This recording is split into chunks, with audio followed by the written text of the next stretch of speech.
Okay, hello. Today is the 31st of May 2023, and it is the birthday of Zvi Hecker, a very important architect, and let's read a little bit about him.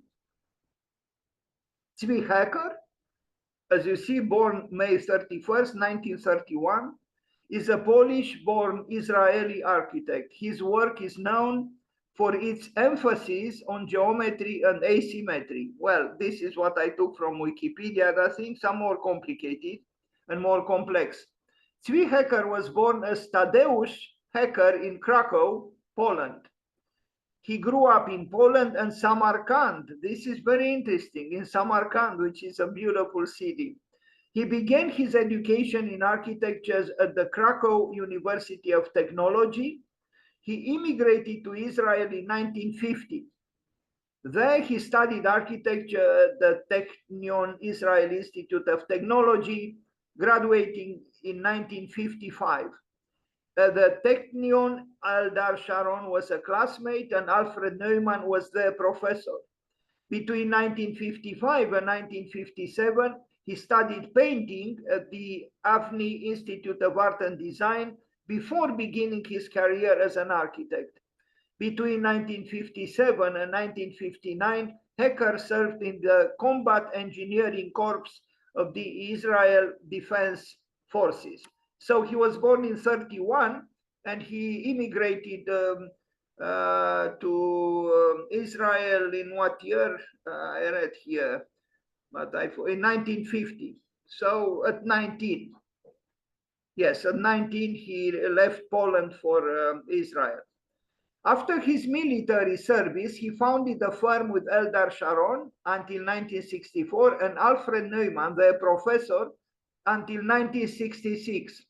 The physical and economic conditions in Israel at the time allowed them to complete a fair number of works in a relatively brief period of time, which brought international attention. The joint works include the Mediterranean Sea Club in Achsib, Dubiner House, the Chaim Laskov Officer Training School, Bahad, the main officer training school at the Israel Defense Forces, just later the synagogue, at the same academy, and the Bat Yam City Hall, 1963-1969. We are going to see some of these works. The design shares aspects in common with the metabolist movement from Japan, of course, borrowing metaphoric shapes from nature for use in planning morphological structures. The modularity of these works, such as the Dubiner house, provided an architectural precedent for the Habitat 67 project by Moshe Safdie. Hecker resides in Berlin and Tel Aviv. He has been involved in planning projects for the German Jewish community, as well as other international projects. And this is the man. I like him. There are pictures even more flattering than this one, but an interesting man. His buildings are equally so. So together with their professor, Alfred Neumann, Zvi Hecker and Eldar Sharon, they did this apartment house 1961, 1964. So, you know, almost, well, 65 years ago or so. Not bad. Dramatic, sculptural, assertive, vigorous.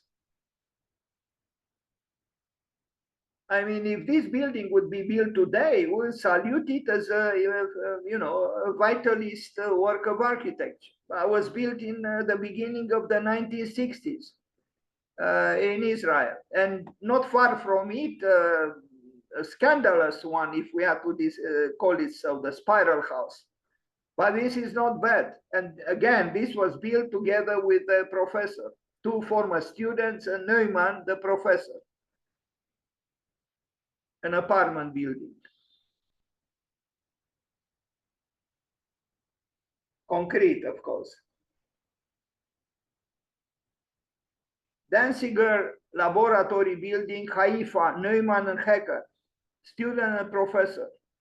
This one is not bad either, you know, in its triangular, rhythm and repetition, and look at the drama of certain details, if we are to call them so. So if you employ geometry in a fresh, vital way, you could get a very sculptural architecture. So yes, there is repetition here, but I wouldn't say it's a monotonous repetition at all.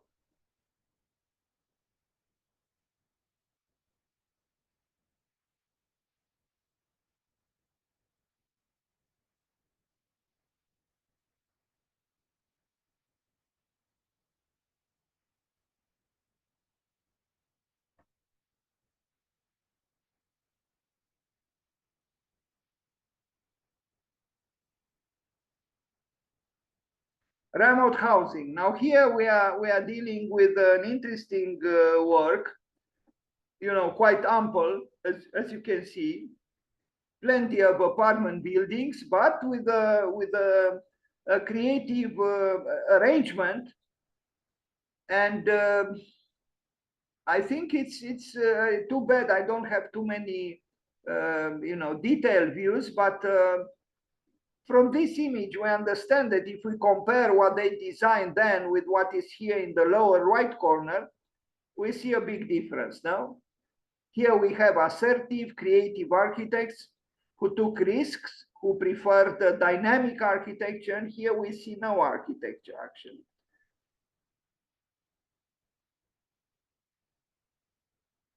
And the experiment with this particular section of that urban development, if we are to call it so, this one is almost scandalous, and we are going to see more pictures of this. This picture actually shouldn't be here. It's a detail. I only wanted to show that he was very careful not to neglect tactility, so the tectonics of building were addressed. And by the way, Lebesgue, whose birthday is also today, the 31st of May, in his blog claims that a building by Zvi Hecker would find a more connecting role in a city or in a settlement than, let's say, a building by Zaha Hadid. Zaha Hadid's buildings are maybe jewels in themselves, maybe some of them, but they do not connect with the surroundings. They are independent works. It doesn't matter how extravagant some buildings by Zvi Hecker, they are easier to connect in some form with what surrounds them. A drawing, explosive as it is. Now the spiral apartment house in Ramat, this is yeah, I don't think I'm wrong if I say it's a scandalous work, but I say it with affection and with admiration. This is the work, an apartment building. And you say it's crazy. No, it's not crazy, or it's not crazier than life. Life is also crazy. So, it's dynamic, it's spiral, it is based on the spiral, and he loves spirals. He also built a school in Berlin, which is based on the spiral and uses the spiral in a dramatic fashion. Here also. And, the formal diagram tells only part of its truth, the truth of the building. It's just a diagram, but the building is much more eruptive and complex. Also because of its materiality.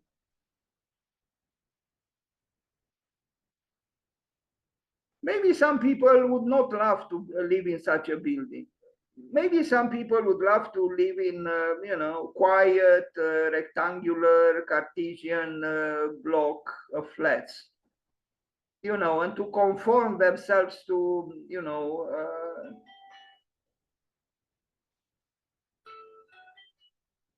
sorry, the telephone is ringing. Nobody is ringing the whole day, and now when I make the presentation, it's ringing.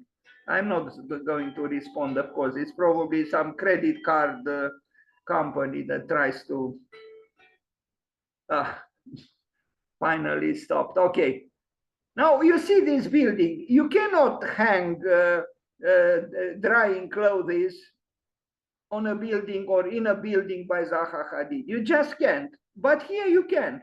Here you can also make interventions, some of them very ad hoc and very even unskillful. It's okay. Look at the interior of, I mean, these are modest apartments. This is a modest building. You know, look at the interior. You know, look at the walls, look at the window, look at the table, look at the chairs. And you say, you know, what? How could it be? You know, an architect of fame to build, you know, such modest, you know, apartments or well, it's very possible. But what is surprising is that he actually built an intriguing and interesting and creative architecture for, you know, people without money and without glory and without fame. This is a detail of the chapel he built for the army. We are going to see, I hope, other images, and that image shouldn't be there, and I don't know why I placed it here. So back to the apartment building in Ramat, the spiral building, back to some images, or these images from that urban, you know, should I call it development? You can see the influence of Neumann. Neumann was very interested in you know, repetition and strong geometry, and here we see that too. Utopia. This is a later work where he, you know, played with the idea of a utopia in which the automobile was king. This is an image of the school in Berlin, and we are going to see other images of this building. Quite a unique school. Unfortunately, not as interesting seen from the level of the eye, but from the air, it does look agitating, to say the least. A fragment of the building he built where there are interventions by the inhabitants, you know, and this is a remarkable thing, that an architecture work that has personality and a strong personality allows for such interventions, irreverent interventions, you know, and I think that the architect would not have protested because he didn't want to build a pure architecture. Although the geometry used was pure in a sense, but because he welcomed life, even with its problems and imperfections, you can see in this image that the building by Zvi Hecker allowed for such interventions. And this is not a little thing. This is a city hall he built when he worked with Neumann, his former professor, and it's not bad either. Now, the Ramot Pauline apartment in East Jerusalem is this one with these, you know, polyeders that you would even ask, how could it be that people live there? Well, they live there. And it's not just there that something like this was built. You can see in the center of Rotterdam, in the Netherlands, something not very dissimilar.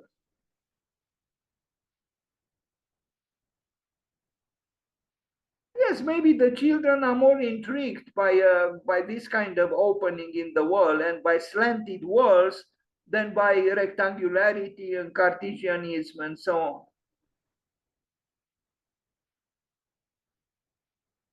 Look at this. Here, someone made maybe an illegal intervention. It's okay. The movement of the polyeders of the architect allows for such irreverent interventions. I think that's what Lebbeus would try to say, that a building by Zvi Hecker allows for interventions that come from, you know, who knows who, in whatever form, and they are not belittled by those interventions.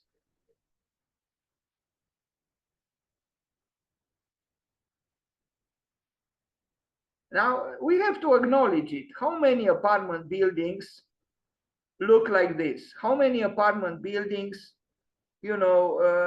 play with our eyes in this way? Not many.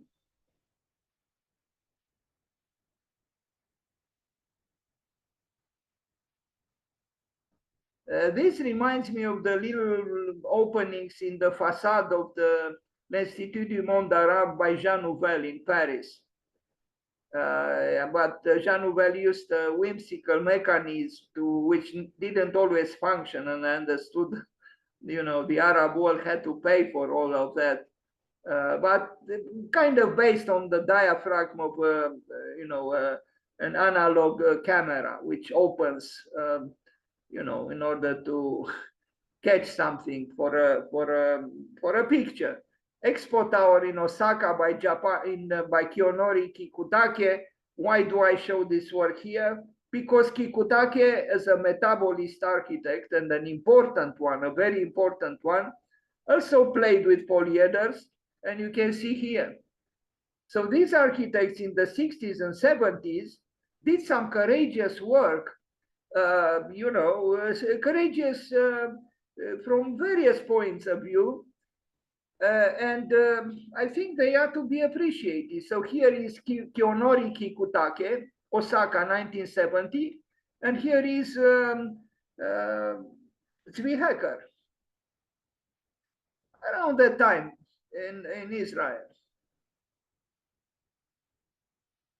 Architecture is an idea. This is what Lebia-Sutz wrote about Zvi Hecker's architecture.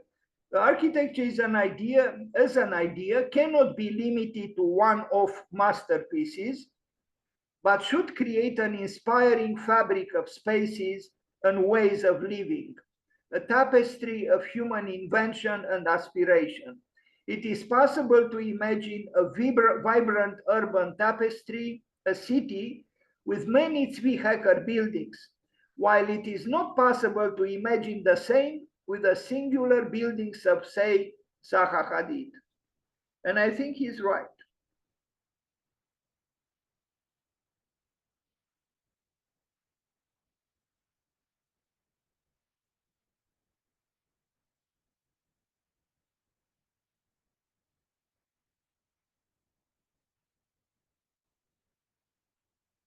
And I like this fact that, again, the purity of the original artwork or the original architecture is not diminished even when it is negated or confronted with interventions. It's almost like, let's say, having a very good painting where another painter, where someone else, even if not a painter, brings in some colors and some designs or some,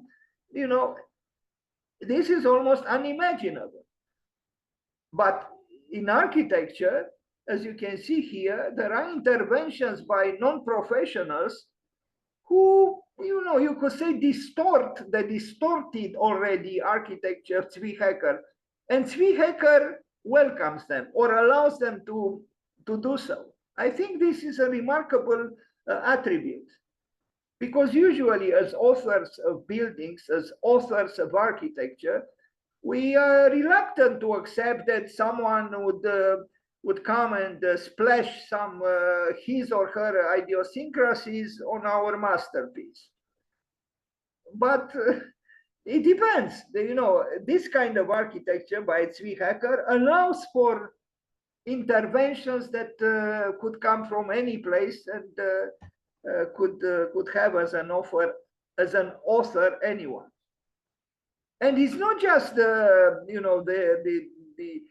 idiosyncratic other interventions, but also the gestures of life as lived, like with hanging clothes. You'll never see hanging clothes on a building by Zaha Hadid, but here you can, and it's okay. Life and art you know, have a dialogue, maybe sometimes a little bit tensioned, but they do accept each other within certain limits. And here he is, and I love the expression on his face. You know, real art and real architecture cannot be totally legal. Very, very nice. Let's read it again, because I think this is very, very important for architecture, and it is very, very important to fight off the inhibitions of so many architects who are tortured, or students of architecture, by all kinds of restrictions. You know, real art and real architecture cannot be totally legal. And don't forget, please, his smile, which is important by itself as well. Bravo, Zvi Hecker. Oh, I saw this picture and I like it. You know, it's life as it is, not with glory, but in its essence is true. With that plastic tablecloth, you know, and then you have the aspiration, the aesthetical aspiration of a, you know, rather strange window. It's fine. All is well. Was it, who said it? Marcel Breuer? No, I'm not sure. I made this saying, relating it to several people. You know, design is mine, design is fine, history is mine. Something like this. Yes, design is fine, history is mine.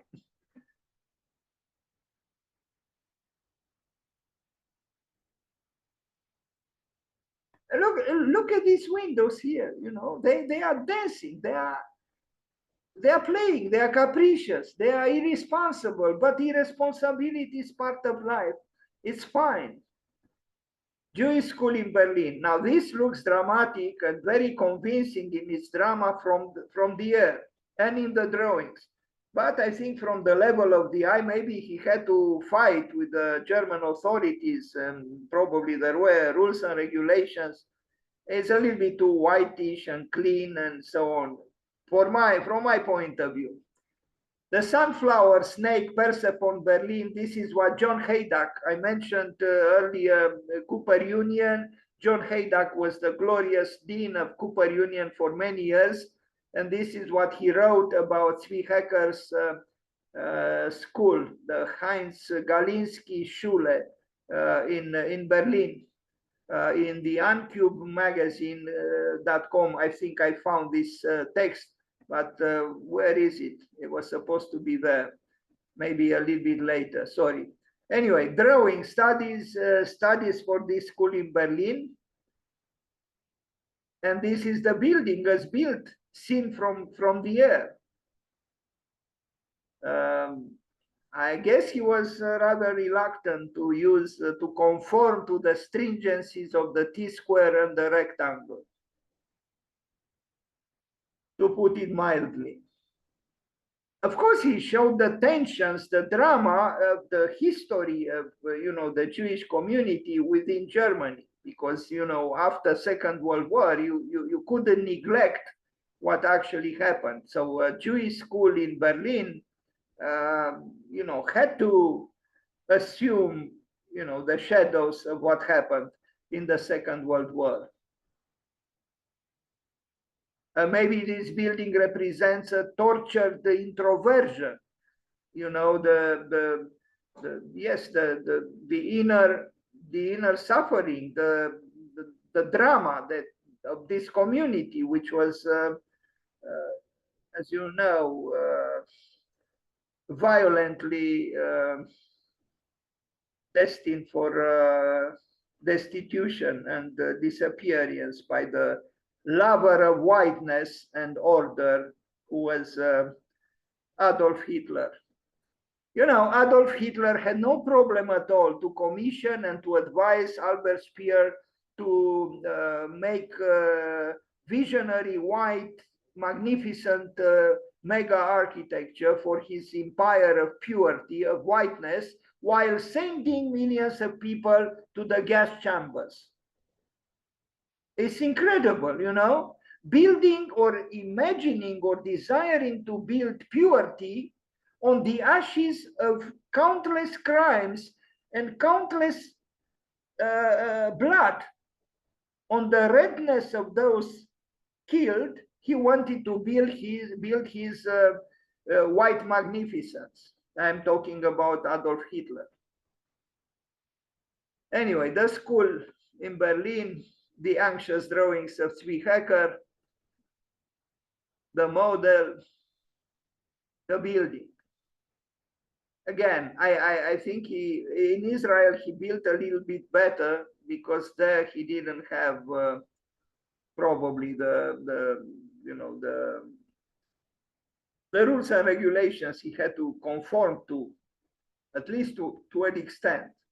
The building is much more dramatic from the top than from the level of the eye, in my opinion. Maybe if you would have used imperfections of concrete and the stone and even cracks and so on, it would have been better. But maybe it was not possible.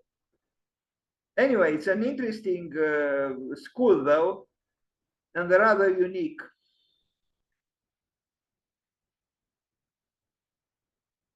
Snakes, zigzagging, drama, knives.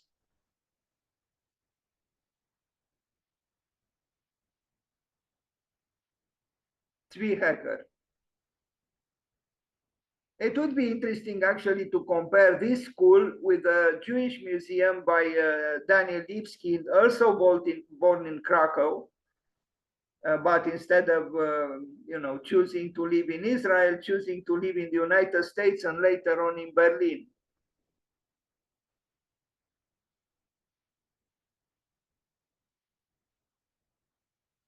Yes, these walls are too white. You know, some splashed color on them would have helped. Some graffiti artists.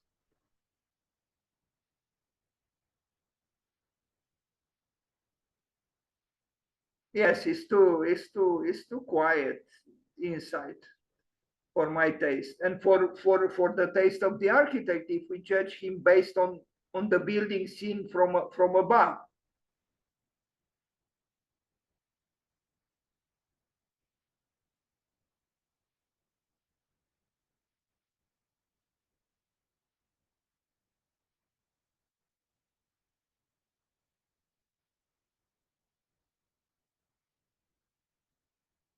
Yes, too clean, too white. The Jewish Cultural Center in Duisburg, Germany, 1996-2000. I do have to say something. I saw some late works by Zvi Hecker, and like in the case of some Japanese architects, very revolutionary in their early years of practicing architecture, Zvi Hecker also became a little bit, maybe, trying to win a competition or to,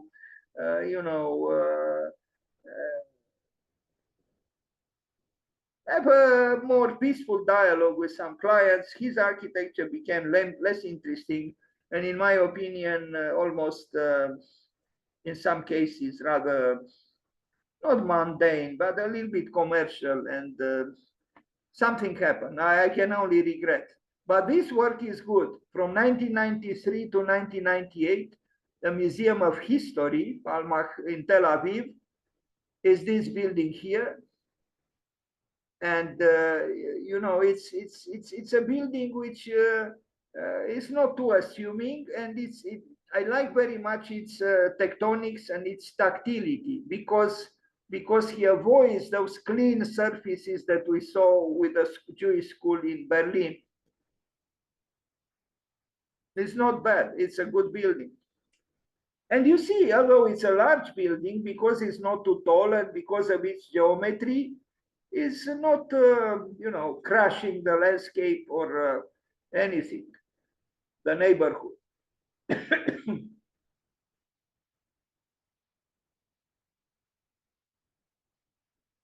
This is the plan. I hope yeah, this is the plan of the museum. I see some, not maybe not real quotations from the museum built by IMP in Washington, D.C., but in the plan, I do see some connections with that work by IMP. I don't know if it was, I think IMP built it before Zvi Hecker. Like two interlocking opposing triangles. Here, one triangle is less discernible than the other one, but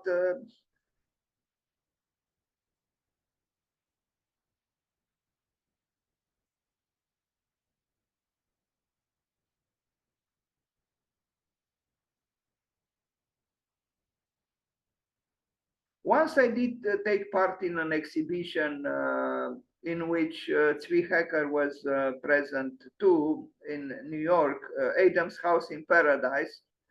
He sent a work to that exhibition, which was a call for entries, and I did too. And we were both present in a rather small gallery, but it was an excellent exhibition, Adam's House in Paradise. You can check it on the web and probably see some of the works.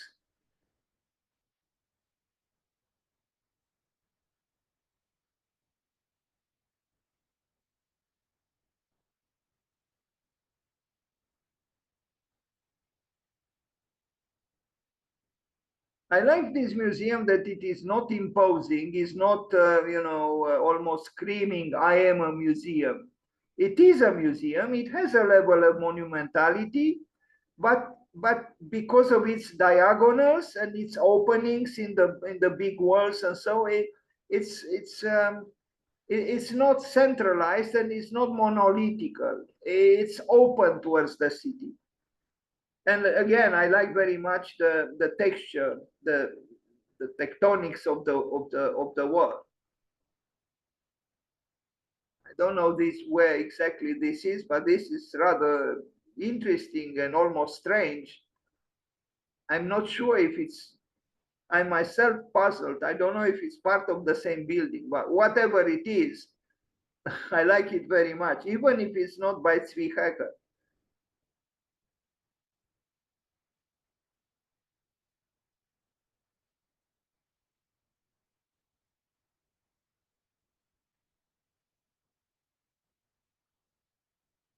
So the materiality of architecture is also immensely important, because you could have the same geometry, but the materiality of the walls or the surfaces in general, the slab under your feet or the ceiling, all these things matter very much so.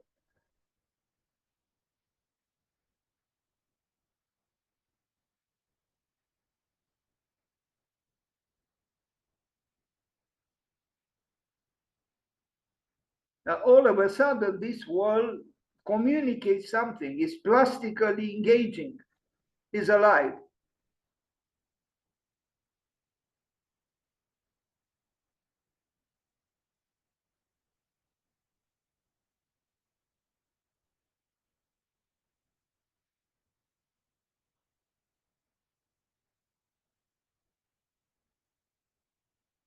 And here is the architect, maybe around 8 years old or so. And the drawing. And these are some newer works, for competitions. I guess he had some troubles to get commissions later in life, but he did build a lot, both when he was young and later by himself. Younger when he worked with the Professor Neumann and his other colleague, another brandation of the school, a pastel drawing. Here he is again. You can tell he is a dreamer, actually. You can see on his face that he is a dreamer, a seer in a society of blindness, maybe. Here he is again, the man born in Krakow and educated there for a while, and then he has a Pentax camera, an analog camera on the table, but I don't know if it belongs to him, maybe to the person on his right. I like architects who are heroes. I like architects who are pioneers. I like architects who think by themselves. And he is a man who thought things by himself. Now, the city hall in Bat Ayam in Israel, this is an early work, very early work by him, and is excellent. He worked with Neumann here. And, I find it almost revolutionary in its explicit geometry and rotations. It has a regularity, of course. It's based on the square, but it's a unique city hall. There is none other like this one in the world. And of course, ornament exists, because here we see those rotated squares, which are ornamental. Now look at the roof. If Le Corbusier worked with Yanis Xenakis on the roof of the Parliament Assembly Hall building in the Parliament building in Chandigarh for, let's say, some kind of a cosmic architecture on the roof, here we could say something almost similar. I don't know exactly what is the role of those, fantastic geometries on the roof of the city hall, but I welcome them. It's not Chambord, where the fireplaces, the chimneys are so dramatic, but it's still a lot of drama here, and maybe, who knows, even some symbolism, some reference maybe to some esoteric astronomy or astrology or who knows what. City Hall, this is what you get when you have a creative architecture. And when you have creative architects, they do something that surprises you. And I think we all like surprises. Sometimes even, bad surprises. Better bad surprises than no surprises at all. Maybe. City Hall, 50s, in the 50s. The children play here. Of course they play, because the building is playful as well. Although based on a very strong geometry, but a manipulated geometry, a rotated geometry. A synagogue. Now this synagogue, which is I called it a chapel, sorry, it's a synagogue in the Negev desert in Israel, 1967, 1969, for the army. Look at this. It's incredible, no? That it was built for the army, the Israeli army, and you are going to see also pictures from the inside. I don't know who built the building on the left, but the one on the right is by Zvi Hecker, probably with Neumann also.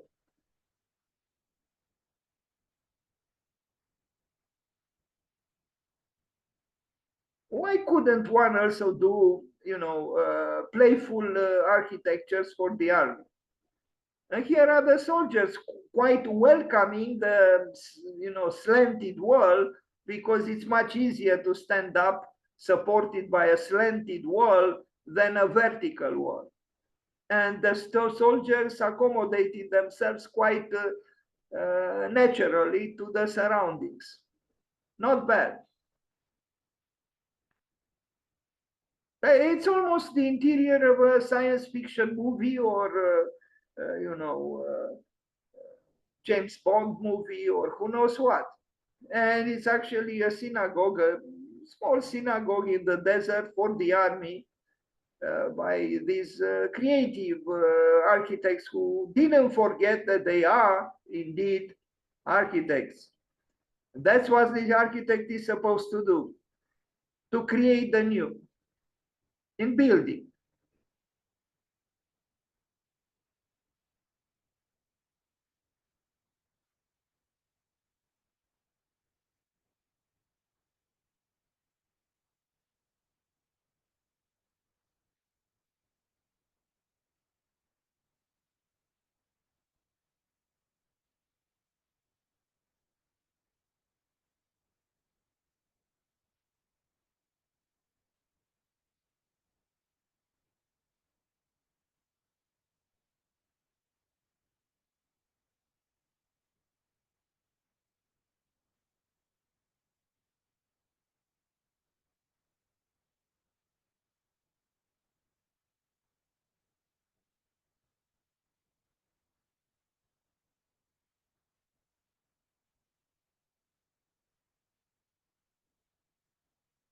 So again, this was built almost 60 years ago.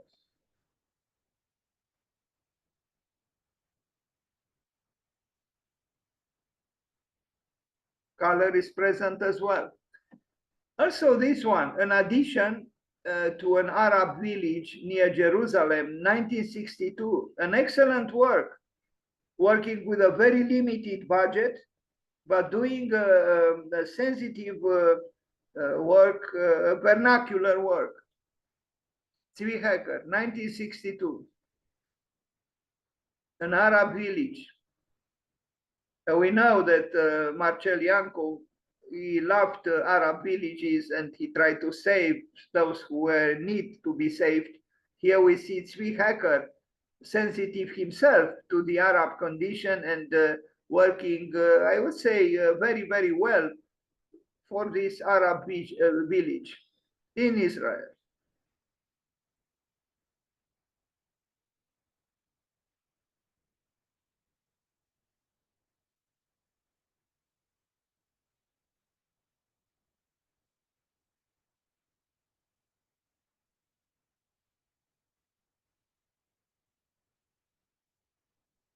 And look at the interesting site plan. You know, the houses are rather, they're almost like modules. You know, they are very similar to each other. But look at the plots of land.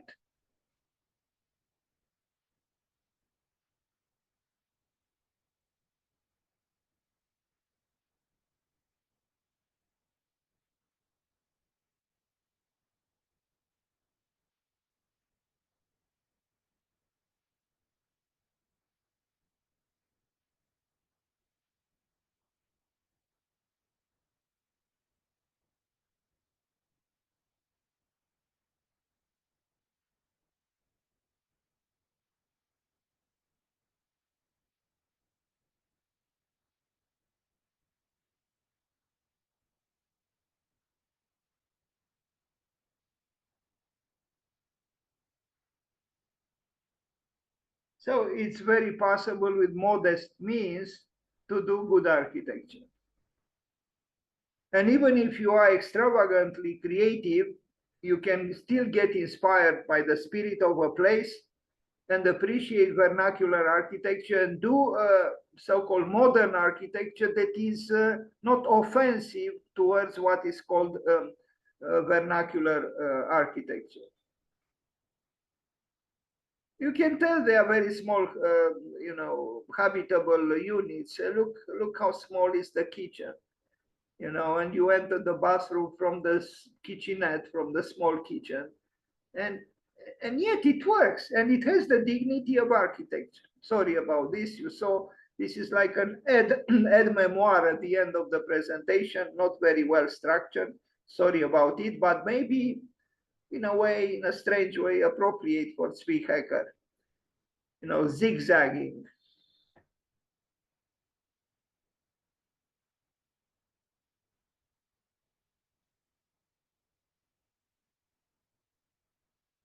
So we know what the Latins said: ars longa, vita brevis. Art is long, life is short. But Levi-Yesud, about whom we talked earlier, changed things around. He said, ars, he said, ars brevis, vita longa. So art is short and life is long. I think they are both correct. Life is short and art is long. Art is short and life is long. They nourish each other. I don't think it's possible to accept life without art. Nor could I accept art without life. They need each other. I think when God made the world and generated life, he also thought of art and artists. They had to be present. Maybe we could say like this, that from a Christian vision, the beginning started like this. Okay, first was made the man, Adam, although we could very well imagine that first was made the woman.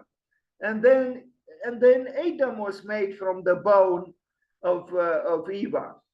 Why not? Let's think like this, that maybe Eva was made first and then Adam, but after them the artist came. He had to come, or she had to come. The artist had to come, because to leave Adam and Eve alone on this earth without an artist, a he or a she, it would be unbearable.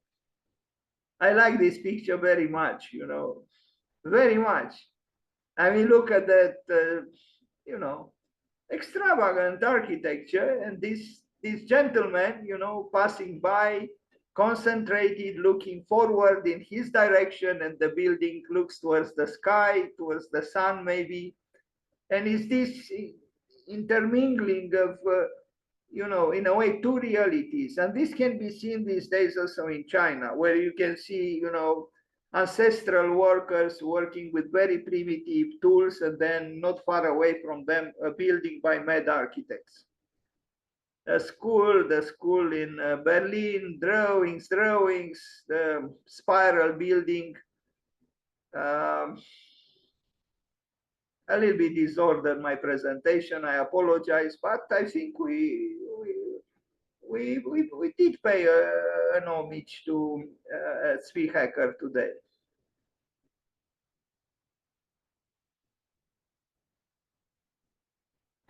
He made a project for the Royal Dutch Military Police in Amsterdam, but he didn't win the competition.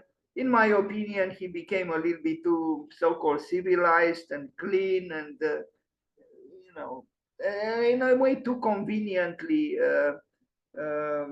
disposed to compromise with society and with, I understand in a way, but I prefer the buildings built in Israel. Anyway, he didn't win and he didn't build it. The Netherlands. The Polish Solidarity Center, another work for competitions, a later work by Zvi Hecker.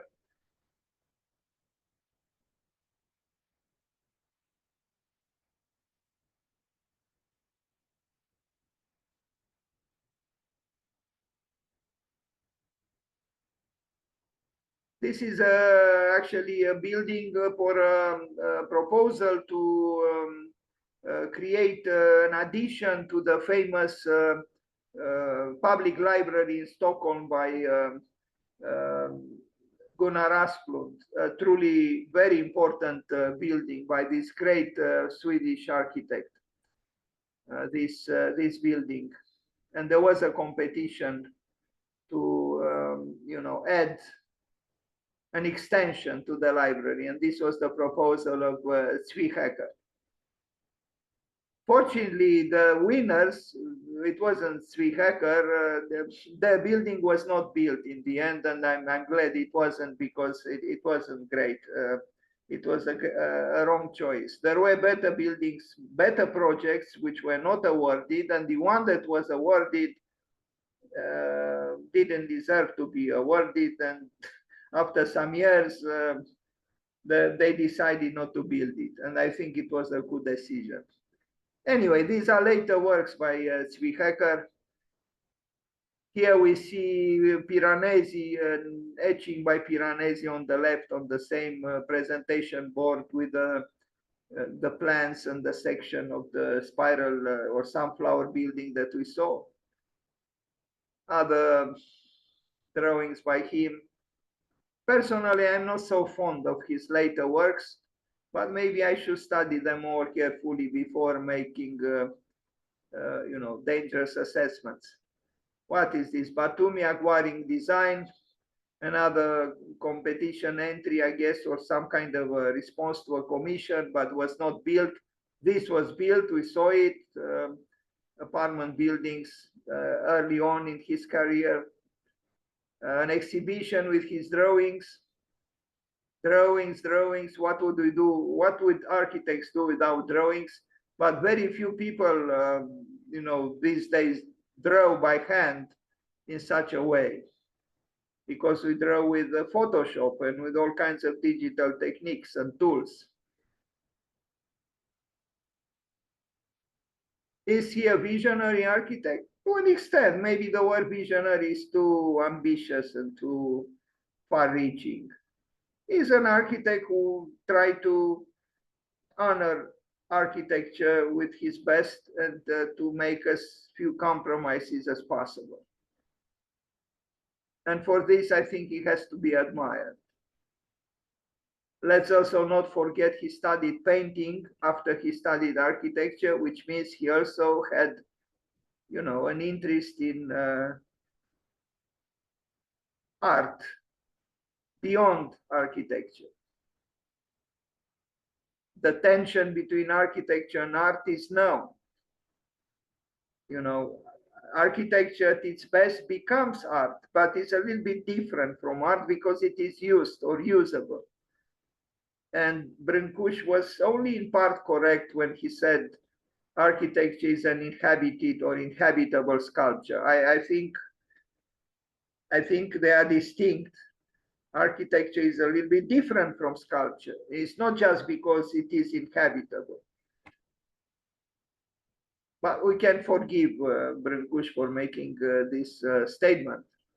The city hall that we just saw, and again the spiral sunflower building, the museum, one of the earliest housing, apartment buildings. And here we see the two, the early work and then the newer work. Here he worked alone, and here he worked with Neumann.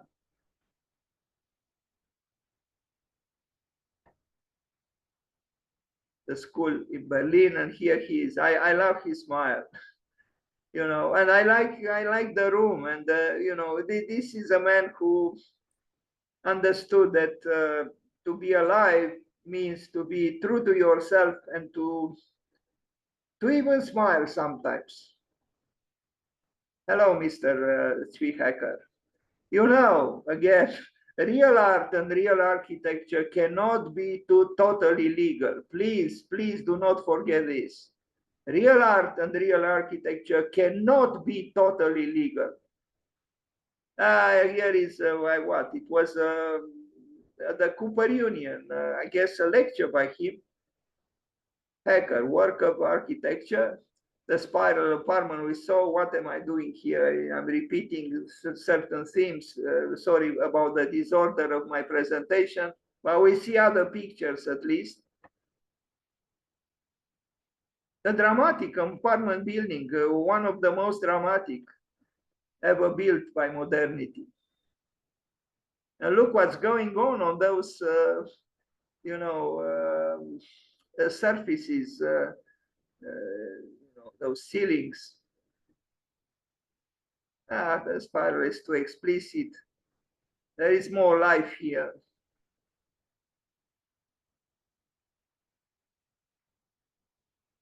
That's it. So let's wish him happy birthday, and thank you for being here today.